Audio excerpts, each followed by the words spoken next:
আজকে আমাদের আলোচনার বিষয় থাকবে যাকাত ইনশাআল্লাহ। যেহেতু আজকে রমজানের দ্বিতীয় সপ্তাহ, আজকে যাকাতের বিষয়ে আদায় করাকে আমি জরুরি বলে মনে করেছি, তাই এই বিষয়টা আপনাদের মধ্যে আলোচনা করার সিদ্ধান্ত নিয়েছি। ওমা তৌফিক ইল্লা বিল্লাহ আলাইহি তাওয়াক্কালতু ওয়া ইলাইহি উনীব। ইমামদারদের কাজ হলো পরিকল্পনা করবে আগে, তারপরে আল্লাহর উপর ভরসা করবে। সম্মানিত হাজিরিন, কোরআনের ফয়সালা মোতাবেক পরিকল্পনা করলাম, প্রস্তুতি নিলাম, মহান রাব্বুল আলামিনের উপর ভরসা করলাম, যিনি আল হাইয়্যু, যিনি আল কাইয়্যুম। আল্লাহ তাআলা সূরা তাওবাতে ৬০ নম্বর আয়াতে যাকাতের ৮টি খাত এর কথা উল্লেখ করেছেন। এই ৮টি খাতে যাকাত দেওয়া বৈধ, অন্যথায় যাকাত দেওয়া বৈধ বলে ইমামগণ উল্লেখ করেছেন। তাফসীর ইবনে কাসিরে বিস্তারিত বিবরণ রয়েছে। তবে আমরা মুহাম্মদ সাল্লাল্লাহু আলাইহি সাল্লামের কথাকে উপেক্ষা করব না। মুহাম্মদ সাল্লাল্লাহু আলাইহি ওয়াসাল্লামের কথাকে উপেক্ষা যারা করে, আল্লাহ রাব্বুল আলামিন তাদের ব্যাপারে সুস্পষ্ট ফয়সালা কোরআনুল কারিমে দিয়ে দিয়েছেন। আল্লাহ রাব্বুল আলামিন এক সহজ করে কোরআনুল কারিম নাজিল করেছেন। তিনি বলেছেন, ওয়ালাকাদ ইয়াসসারনাল কুরআনা লিযিকরি ফাহাল মিন মুদ্দাক্কির। তোমরা কি কেউ আসো এই কোরআন থেকে উপদেশ নিবে? তোমরা কি কেউ আসো এই কোরআন থেকে উপদেশ নিবে? কোরআন সহজ, ইয়াসসার কোরআন সহজ, ইউসর একেবারে সহজ। কোরআনের চাইতে সহজ কিতাব পৃথিবীতে আর নাই। বর্তমান পৃথিবীতে প্রায় 25 লক্ষের বেশি কোরআনে হাফেজ রয়েছে, বলি আলহামদুলিল্লাহ। গোটা পৃথিবীতে 25 লক্ষের বেশি কোরআনে হাফেজ রয়েছে। আল্লাহ তাআলা এই কোরআন হেফাজতের দায়িত্ব নিয়েছেন। কিভাবে হেফাজত করবেন সেটা তার দায়িত্ব। সম্মানিত হাজিরিন, যাকাতের ব্যাপারে সংক্ষিপ্ত আকারে কিছু কথা। রাসূল সাল্লাল্লাহু আলাইহি সাল্লামের নিকট দুইজন ব্যক্তি আসলেন। তারা তার কাছে যাকাতের মাল থেকে কিছু সাহায্য চাইলেন। আল্লাহর নবী তাদের মাথা থেকে পাও পর্যন্ত দুইবার দেখলেন। দুইবার মাথা থেকে পাও পর্যন্ত দেখে আল্লাহর নবী বললেন, তুমি সুস্থ, তুমি সক্ষম, তুমি সামর্থ্যবান, তুমি ক্ষমতাবান, তুমি শক্তিশালী, তুমি উপার্জনক্ষম ব্যক্তি। কাজেই এখানে তোমার কোনো অংশীদার নাই, তবে তুমি যদি চাও তাহলে তোমাকে দেওয়া যেতে পারে। সম্মানিত হাজিরিন, তাফসীর ইবনে কাসিরে বলা হয়েছে, যাকাত আদায়ের ব্যাপার এটা আল্লাহ তাআলা রাসূলের উপর সুপর্দ করেন নাই। যাকাত কোন খাতে আদায় করবে, কাকে দিবে, এই দায় আল্লাহ রসুলের উপর আল্লাহ তাআলা ন্যস্ত করেন নাই। এই ইচ্ছা, এই ক্ষমতা, এই বিধান স্বয়ং আল্লাহ তাআলা বাতলে দিয়েছেন। সুবহানাল্লাহ। রাসূলুল্লাহ সাল্লাল্লাহু আলাইহি সাল্লাম যাকে ইচ্ছা তাকে যাকাত দিবেন, এই ইখতিয়ার রাসূলকে দেওয়া হয় নাই। আল্লাহ তাআলা বলেছেন সূরাতুল আহজাব 36 নম্বর আয়াত, ওয়ামা কানা লিমুমিনিন ওয়ালা মুমিনাতিন ইযা কাদাল্লাহু ওয়া রাসূলুহু আমরা আইয়াকুনা লাকুমুল খিয়ারাতু মিন আমরিহিম ওয়া মান ইয়াসিল্লাহা ওয়া রাসূলাহু ফাকাদ দাল্লা দালালাম মুবিনা। আল্লাহ তাআলা কোনো কাজের আদেশ দিলে, ওয়ামা কানা লিমুমিনিন, মুমিনদের মধ্যে যে কেউ হতে পারে, হতে পারে রাসূল, হতে পারে সাহাবী, হতে পারে ওমর, হতে পারে উসমান, হতে পারে আবু হুরায়রা, যে কেউ হতে পারে। ওয়ামা কানা লিমুমিনিন ওয়ালা মুমিনাতিন, মুমিনদের মধ্যে পুরুষ এবং নারী যে কেউ হতে পারে। ইজা কদ, যখন আল্লাহ তাআলা আদেশ করবেন, ইজা কদাল্লাহু ওয়া রাসূলুহু, যখন আল্লাহ তাআলা কোনো একটা ব্যাপারে চূড়ান্ত ফয়সালা ঘোষণা করে দিবেন, যখন কোনো একটা ব্যাপারে আল্লাহর নবী চূড়ান্ত ফয়সালা করে দিবেন, সেই ব্যাপারে দ্বিমত পোষণ করার ক্ষমতা কোনো সাহাবীদেরকে আল্লাহ রসুল দেন নাই। কোনো সাহাবীদেরকে আল্লাহ রসুল দেন নাই। আল্লাহ তাআলা বলেছেন, আল্লাহ তাআলা কোনো একটা ব্যাপারে ফয়সালা দেওয়ার পর, আল্লাহ রসুল কোনো একটা ব্যাপারে ফয়সালা দেওয়ার পর যদি সেখানে কেউ দ্বিমত পোষণ করে, তার ব্যাপারে আল্লাহ তাআলা বলেছেন ফাকাদ দাল্লা দালালাম মুবিনা, সে সুস্পষ্ট গোমরাহ। তার মুখে দাড়ি থাকলেও, তার কপালে সিজদার চিহ্ন থাকলেও, সে কাবাগর তাওয়াফ করলেও, কাবাগর ধরে যদি আল্লাহর কাছে ইস্তেগফার করে, তারপরেও সে যদি নবীর সাহাবী হয়, তারপরেও আল্লাহ তাআলা বলছেন ফাকাদ দাল্লা দালালাম মুবিনা।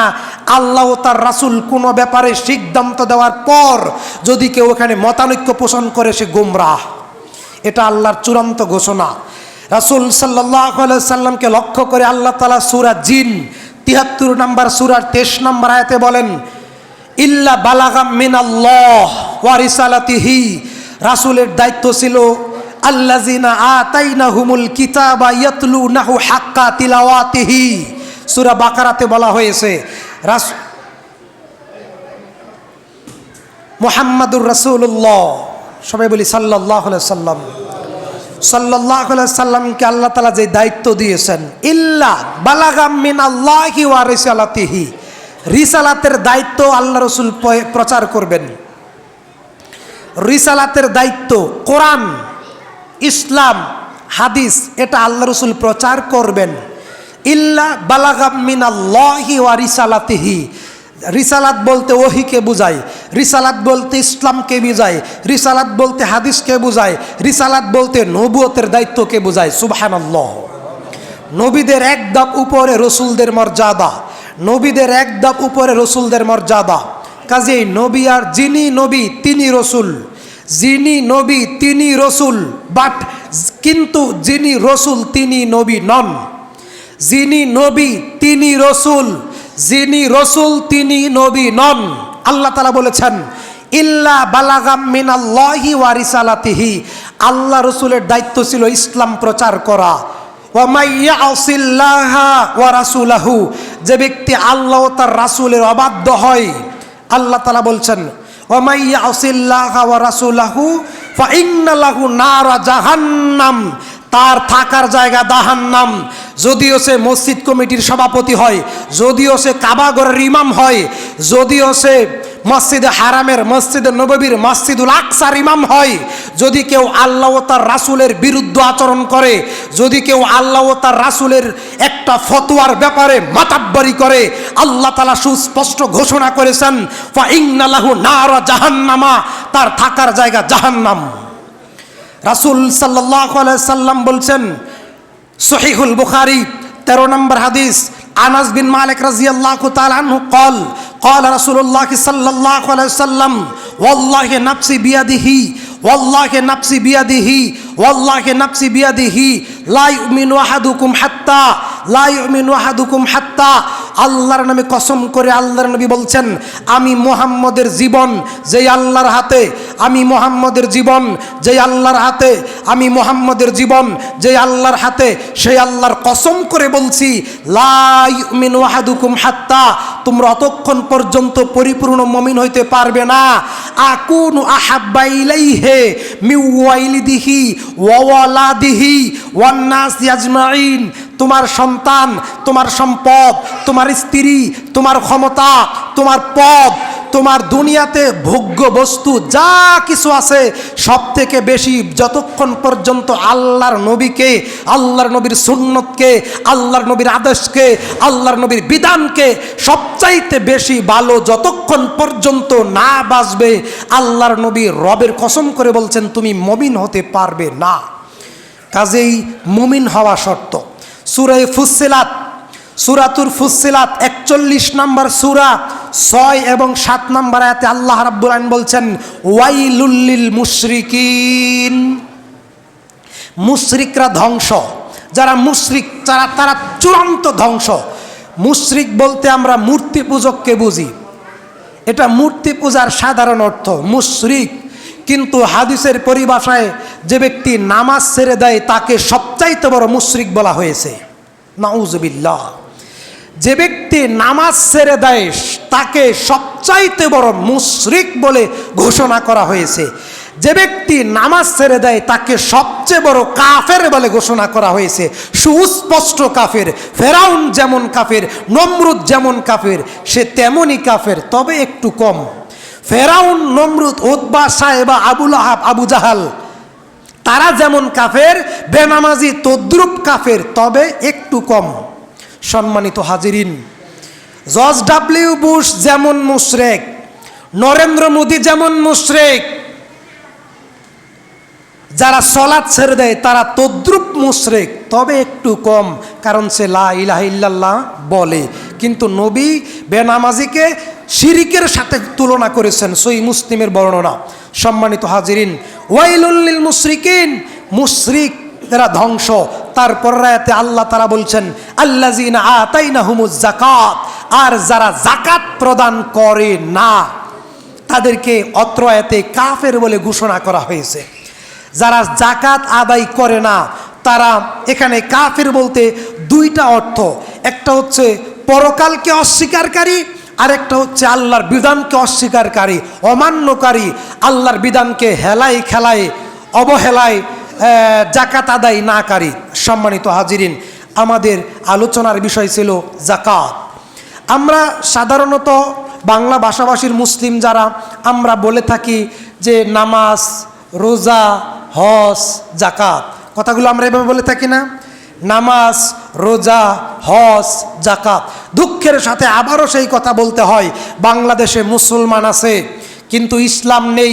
বাংলাদেশের মসজিদের প্রথম সারিতে, দ্বিতীয় সারিতে, তৃতীয় সারিতে, প্রথম কাতারে, দ্বিতীয় কাতারে, তৃতীয় কাতারে লম্বা দাড়িওয়ালা নামাজ পড়তে পড়তে কপালে সিজদার চিহ্ন পড়ে গেছে, তার গিটের মধ্যে কর পড়ে গেছে, তার হাঁটুর মধ্যে কর পড়ে গেছে, তারপরেও সে বাপ দাদার রীতি রেওয়ায় ছাড়তে পারে না। আল্লাহর নবীর সুন্নত, আল্লাহর নবীর বিধান, আল্লাহর নবীর হাদিস মানতে পারে না, আল্লাহর নবীর হাদিস মানতে পারে না। হায় আফসোস ওই সমস্ত মুসল্লিদের জন্য কিয়ামতের দিন। তাদেরকে যদি এই ব্যাপারে আল্লাহ পাক জিজ্ঞাসা করেন, তারা কি জবাব দেবেন সেটা আমাদের বুঝে আসে না।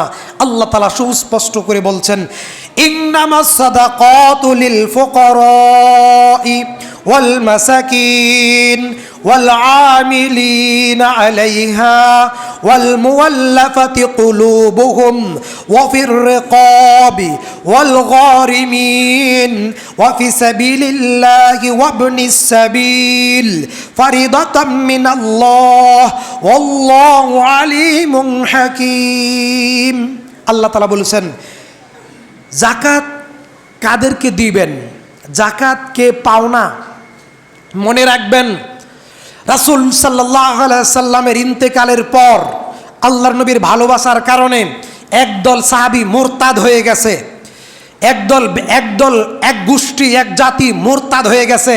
যাকে ভালোবাসলাম তিনি যখন মারা গেছে, তাহলে আর নামাজ, রোজা, ইসলাম মানার দরকারটা কি? সহিহ মুসলিম শরীফ প্রথম খণ্ড থেকে হাদিসগুলো বলছি। অতঃপর একদল লোক যাকাত দিতে অস্বীকার করলো, আরেক দল লোক বিভিন্নভাবে বিভিন্ন জন, মানে অনেক ভালোবাসার মানুষ যখন পৃথিবী থেকে হারিয়ে যায়, তখন মানুষের সাধারণ জ্ঞান, হিতাহিত বুদ্ধি কিছুটা লোপ পায়। তাদের মধ্যে উল্লেখযোগ্য একদল লোক যখন যাকাত দিতে অস্বীকার করলো, তখন আবু বকর রাদিয়াল্লাহু তাআলা আনহু খলিফা। কে খলিফা? কে খলিফা? আবু বকর রাদিয়াল্লাহু তাআলা আনহু খলিফা। উমর রাদিয়াল্লাহু তাআলা আনহু আবু বকর রাদিয়াল্লাহু তাআলা আনহুকে ডেকে বললেন, আবু বকর রাদিয়াল্লাহু তাআলা আনহু উমরকে ডেকে বললেন, হে উমর, তুমি জাহেলি যুগে ছিলে লৌহ মানব। তুমি জাহেলি যুগে কি ছিলে? লৌহ মানব। তোমার তরবারি উন্মুক্ত করে মুহাম্মদের শিরা, মুহাম্মদের গর্দান দুনিয়া থেকে উন্মুক্ত করে দিবে, কেটে দিবে, আলাদা করে দিবে। তোমার শরীরে, তোমার অন্তরে এত পরিমাণ জোশ ছিল, তুমি ছিলে জাহিলি যুগের লৌহ মানব। আর আজকে তুমি ইসলাম গ্রহণ করে শ্রীগাল হয়ে গেলে, তুমি ইসলাম গ্রহণ করে বেজা বিড়াল হয়ে গেলে। কাজেই এই দামসির যুবকদের বলতে চাই, যারা কোরআন সুন্নাহ বিরোধী কাজ করে, যারা ইসলামকে, মুসলমানকে অবমাননা করে, যারা ইসলাম এবং মুসলমানদের বিরুদ্ধে দাঁড়ায়, তাদের সাথে তোমাদের যেন কোনো সম্পর্ক না থাকে। কাজেই সম্মানিত মুসল্লিয়ানে কেরাম, আবু বকর রাদিয়াল্লাহু আনহু যখন ওমরকে এই কথা বললেন, তখন আবু বকর রাদিয়াল্লাহু আনহু বললেন, সহিহ মুসলিমের হাদিস, যারা মুহাম্মদ সাল্লাল্লাহু আলাইহি সাল্লামের জামানায় ছাগলের দড়ি, ছাগলের রশি এর যাকাত আদায় করতেন, তারা যদি আমি আবু বকরের খেলাফতকালে জাকাত না দেয় তাহলে আমি আবু বকর তাদের বিরুদ্ধে যুদ্ধ ঘোষণা করব, পিটিয়ে জাকাত আদায় করব। মুহাম্মদ সাল্লাল্লাহু আলাইহি ওয়াসাল্লাম বলছেন পিটিয়ে মানুষকে লা ইলাহা ইল্লাল্লাহ পড়াতে হবে, পিটিয়ে মানুষকে লা ইলাহা ইল্লাল্লাহ পড়াতে হবে, পিটিয়ে মানুষকে লা ইলাহা ইল্লাল্লাহ পড়াতে হবে। ইসলাম নমনম করার ধর্ম নয়। ভাই, বাবা, ধন, বন্ধু, আসেন নামাজ পড়েন, আসেন নামাজ পড়েন, নামাজ পড়লে জান্নাত পাবেন। জি, এটাও ধর্ম। তবে তিনি বলেছেন আমি আদিষ্ট হয়েছি মানুষকে লা ইলাহা ইল্লাল্লাহ পড়াতে বাধ্য করতে। এ কথা আল্লাহর নবী বলছেন, সহিহ মুসলিম শরীফের বর্ণনা। আল্লাহ তাআলা যে কথা বলছেন, আবু বকর রাদিয়াল্লাহু আনহু আল্লাহ রসুলের ইন্তেকালের পর তিনি খলিফা, তিনি বললেন রসুলের জামানায় যারা ছাগলের দড়ি জাকাত দিত, আমি আবু বকরের খেলাফতকালে তাদেরকে বাধ্য করা হবে সেই পরিমাণ জাকাত আদায় করতে। কাজেই জাকাতের গুরুত্ব কত বেশি, কথা কি বুঝতে পারছেন কিনা? কথা বুঝতে পারছেন কিনা? জাকাতের গুরুত্ব। এখন তো আমরা মুনাফিক শাসকের আওতাভুক্ত, এখন তো আমরা মুনাফিক